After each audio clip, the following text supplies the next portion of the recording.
Muy bien. Ahora vamos a hablar de los llamados YECA. Los YECA es un grupo también muy importante, de los más frecuentes que se utiliza para el tratamiento de la hipertensión arterial.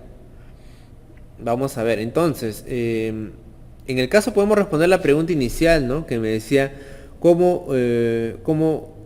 ¿qué mecanismo de uso del metoprolol? Bueno, el metoprolol es un beta 2 beta bloqueador, ¿no? Selectivo, en este caso solamente de beta 1, es un beta bloqueador selectivo, ¿no? Y se usa para el tratamiento de la hipertensión arterial. ¿Ya? Esa sería la respuesta. Lo que pasa es que acá falta el tema de los diuréticos, por eso creo que todavía no está la otra pregunta.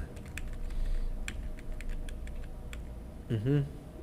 Sí, entonces nos falta el tema de los diuréticos. ¿Cuál es el mecanismo de acción del metoprolol? Bloquea el receptor beta 1 adrenérgico. Esa es la respuesta, ¿ya? Beta 1 adrenérgico. Muy bien.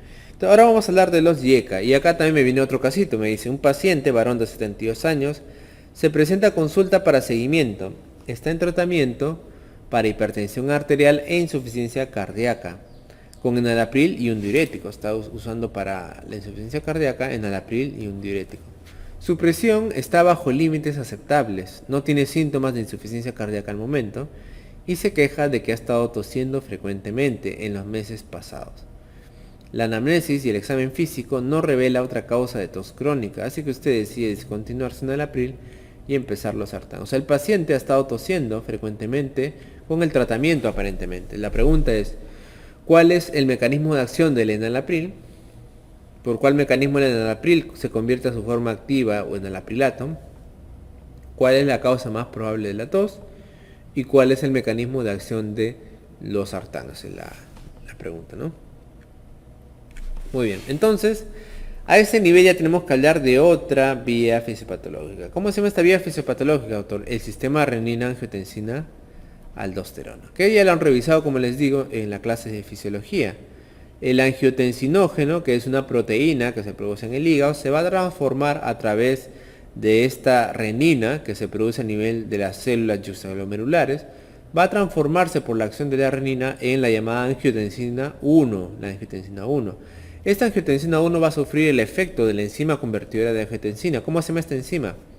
Esta enzima se llama enzima convertidora de angiotensina. Enzima convertidora de angiotensina. ¿Y qué va a hacer? Si te preguntan en el examen, pues convierte angiotensina 1 en angiotensina 2. Esta angiotensina 2 va a unirse a los receptores de angiotensina. Unos se encuentran en los vasos sanguíneos y otros se encuentran en la glándula suprarrenal. El que se une al receptor de la glándula suprarrenal va a favorecer la producción de una hormona. ¿Cómo se llama esta hormona? Aldosterona. Por eso que es un complejo sistema renina-angiotensina-aldosterona. Esta aldosterona lo que va a hacer es favorecer la retención de sal y agua, o sea, la retención de sodio y agua, fundamentalmente. ¿Ya? Entonces, a ese nivel, como vemos acá, tenemos muchos medicamentos. ¿Hay un medicamento, doctor, que inhibe la renina directamente? Sí, ¿cómo se llama? Alisquirén, inhibidor de la renina directo. Doctor, hay un medicamento que inhibe a esta enzima, o sea, que hace que la enzima convertidora en angiotensina no funcione. ¿Cómo se llama ese medicamento? Los YECA, inhibidor de la enzima convertidora en angiotensina. ¿Y cómo se llama aquel medicamento que bloquea ya no la enzima, sino al receptor de la angiotensina 2? El que bloquea el receptor de la angiotensina 2 se va a llamar bloqueador AT1, así se llama el receptor, o también le podemos llamar BRA, ¿no? Bloqueadores de receptores de angiotensina, bloqueadores de receptores de angiotensina, o también le decimos pues ARA2, ¿no? ARA2, el que bloquea el angiotensinógeno de tipo 2, ¿no? Antagoniza el receptor de angiotensina 2, ¿ya? Cualquiera su nombre, ARA2, BRA, que va a hacer obviamente que va a evitar el efecto de la angiotensina bloqueando los receptores. Entonces, eso es el famoso complejo sistema renina-angiotensina-aldosterona. Está bastante fácil y claro para que ustedes puedan recordar, porque desde luego que por ahí les pueden venir muchas preguntas. Ahora, dependiendo de su estructura química, más bien, podemos clasificar, o sea, ya no solamente de la función que cumple, sino su estructura química básica. El que tendrá el grupo sulfidrilo, vamos a tener acá un grupo, el grupo sulfidrilo. Tenemos acá, por ejemplo, al captopril, al aracepril y al sulfenopril, ¿no? El captopril, desde luego, es el que tenemos y el que usamos. Otro grupo, el grupo carboxilo. En el grupo carboxilo aquí se encuentra, por ejemplo, el famoso enalapril, el benazepril, el quinapril, el lisinopril, también que es otro medicamento que tenemos, ramipril, también bastante utilizado en la práctica privada, y el trapidil, por ejemplo. Mientras que el del grupo fosfinilo, acá tenemos al fosinopril. ¿Ya? Sobre todo usamos estos de aquí que les estoy remarcando acá con esta flechita. ¿Ya? Captopril, enalapril, lisinopril y ramipril también, ¿no? Sobre todo en la práctica privada. Muy bien. Entonces, como ven, estos medicamentos, muchas veces algunos son prodrogas. ¿Qué quiere decir, doctor? Que es una prodroga. Quiere decir que es un fármaco que debe transformarse en un fármaco activo para recién ejercer su acción. Ah, ya, o sea, este grupo de medicamentos, muchos de ellos tienen que pasar por el hígado, doctor, para recién ejercer su acción verdadera. Y acá, sobre todo, tenemos a los de la clase 2 que les decimos profármacos. Esto es otra manera de poder clasificarlo. Profármaco. Mira por acá quién está. Por acá está el enalapril. Doctor, ¿cómo se llama el metabolito activo? O sea, ¿cómo se llama la sustancia que realmente hace el efecto del enalapril?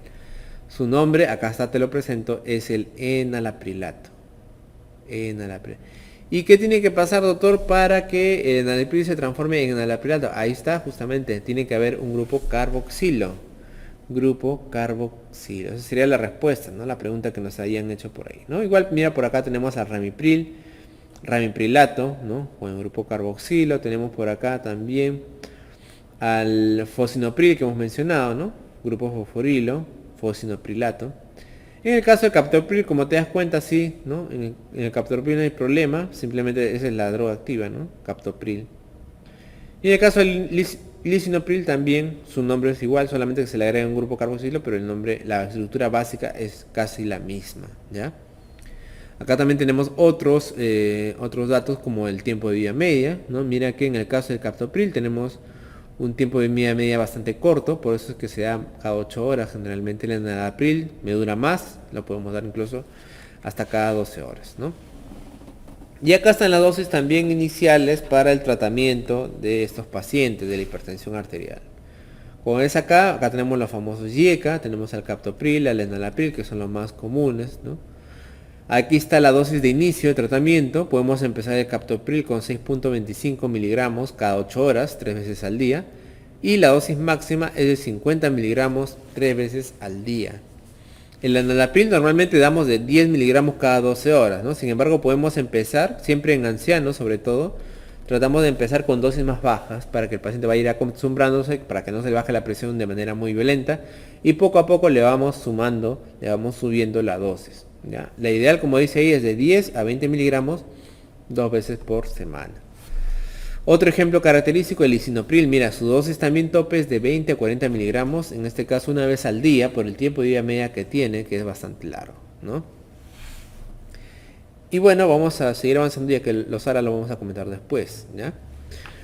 ¿Cuáles son los beneficios del tratamiento con los IECA? Obviamente los IECA tienen un montón de beneficios, ¿no? Por un lado, me puede servir para el tratamiento de la falla cardíaca, de la insuficiencia cardíaca. Doctor, estos de aquí también previenen el remodelamiento cardíaco. También previenen el remodelamiento cardíaco, igual que algunos betas, ¿se acuerdan?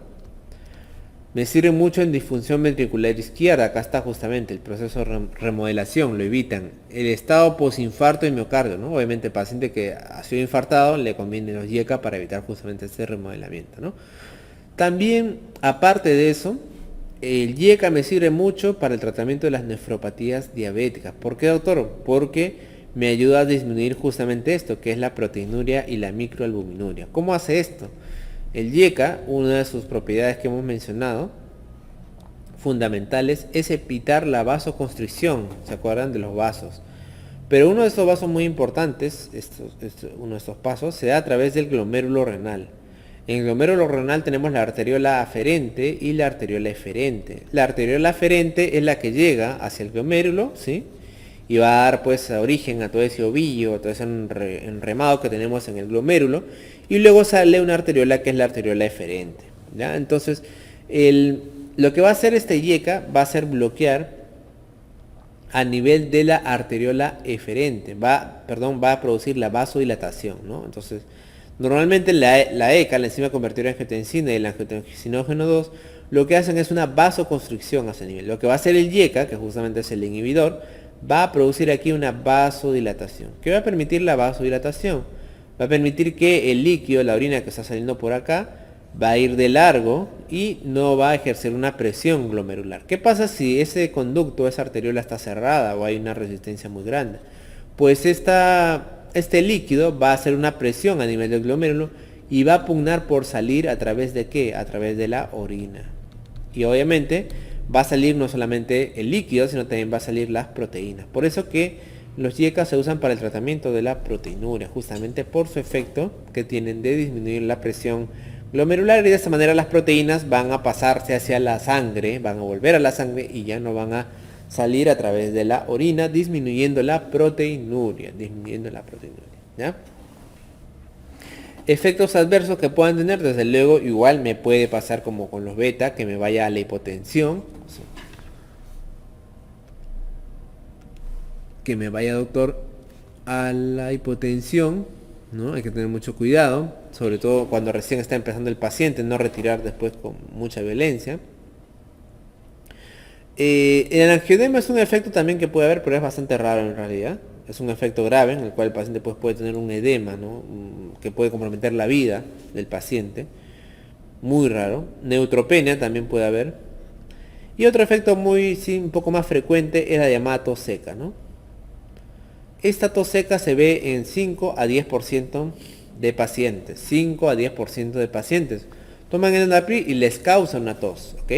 ¿Por qué causa la tos, doctor? O sea, no estamos en realidad bien seguros, pero se ha postulado de que tiene que ver con los incrementos de niveles de bradiquinina o sustancia también la sustancia P, pero fundamentalmente de la bradicinina. Entonces, el incremento de los niveles de bradiquinina puede causar la tos. Eso de aquí es no dosis dependiente, no quiere decir que le doy más dosis y le va a dar más tos. Una reacción realmente idiosincrática, más que todo se ve en mujeres y asiáticos y puede desaparecer en 3 a 5 días. Sin embargo, si persiste, obviamente podemos cambiar de fármaco. En realidad no existe tanta diferencia entre YECA y YECA. Quiere decir, el captopril, el enalapril, si el paciente hace tos con el enalapril, muy probablemente lo va a hacer con el lisinopril y con otros YECA, ¿ok? Contraindicaciones del uso de los YECA. Los YECA tienen por ahí un problema en el caso de que pueden un poco dañar el riñón, sobre todo en dosis altas. Por lo tanto, si el paciente tiene, por ejemplo, creatinina alta, creatinina mayor o igual a 3, aumento de creatinina, más del 50% con respecto a un control anterior, o si, por ejemplo, el paciente tiene un potasio muy alto, acuérdate que la enfermedad renal ocasiona hipercalemia. Entonces, si yo le voy a dar a un paciente que ya tiene hipercalemia más YECA, le puedo complicar todavía eso, ¿no? Entonces, en este caso, idealmente debería retirarse, ¿ok?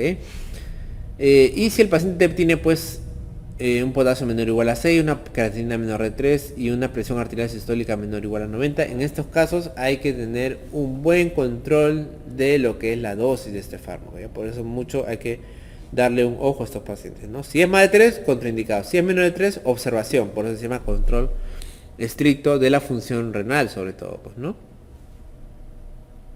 Muy bien. Entonces, hay que tener cuidado cuando los YECA se usan con otros medicamentos también. Ya sabemos que pueden causar hipotensión, ¿no? Entre ellos puede causar problemas renales, pueden causar también incluso aumento del potasio. Mucho cuidado. ¿Y qué interacciones puede haber, doctor, de los YECA con otros medicamentos? Bueno, si yo utilizo desde luego, ¿no? Medicamentos que también bajen la presión, como son los diuréticos, ¿no? Tiazidas, por ejemplo, y utilizo más YECA, hay que tener cuidado porque puede bajar mucho la presión, eso se llama hipotensión. En el caso del litio, ocasiona aumentos reversibles de las concentraciones séricas del litio. El enalapril y el captopril pueden aumentar la concentración sérica del litio, así que si yo le doy una dosis, más bien puede aumentar esa dosis teóricamente, ¿no? Los antiácidos podrían disminuir la biodisponibilidad de los YECA, cuidado. El alcohol potencia el efecto hipotensor. Ojo, si vas a tomar alcohol y a la vez el fármaco antihipertensivo puede bajar todavía más la presión, ¿ya? Igualmente en el caso de los AINES, ahí es el contrario, podría ocasionar un descenso en los efectos antihipertensivos. No una potenciación, sino más bien un descenso.